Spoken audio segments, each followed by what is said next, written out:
Hello and welcome to Policy Watch by Policy TV. I'm Miberon Omoloju. Now, I want to ask a very critical question. Have you noticed every election cycle in Nigeria, you start hearing reports of rising insecurity in certain states, even months before the election? I mean, is this just a coincidence? Or is there something about election periods that makes security worse? Now, to be clear, insecurity in Nigeria is a long-standing issue. But what becomes noticeable during election seasons is the timing and intensity of fear in certain hotspots. For example, in past election cycles, Nigeria has recorded moments where violence and insecurity directly affected civic participation. In the build-up to the 2015 elections, parts of the northeast were under Boko Haram insurgency, and large populations in some communities were unable to safely participate in voting due to displacement. In 2019,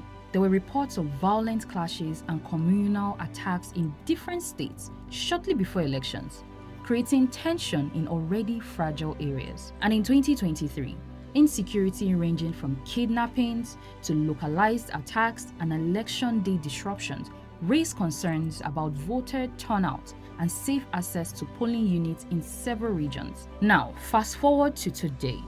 Ahead of conversations around 2027, we are still seeing reports of attacks in different parts of the country, including kidnapping of school children, armed attacks on communities, and incidents along rural roads in states such as Kwara, Niger, and parts of the Southwest. So the real question is, what does insecurity mean for democracy itself? Because insecurity does three major things during elections. First, it affects participation.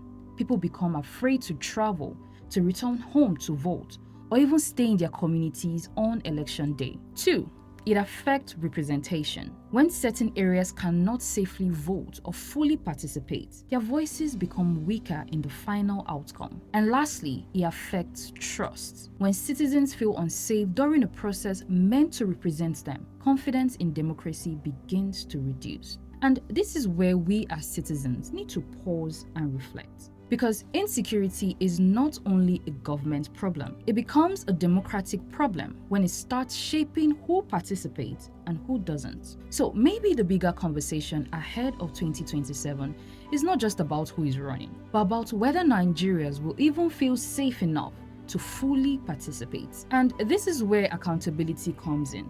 We must begin to ask tougher questions. Why are these patterns reoccurring? What exactly is being done differently after every election cycle? How are security strategies being strengthened ahead of national elections, not just during them? And most importantly, why does it feel like citizens are constantly adjusting to insecurity instead of insecurity being resolved? If we do not demand for real protection and consistent security reform, we risk normalizing a situation where our safety becomes seasonal.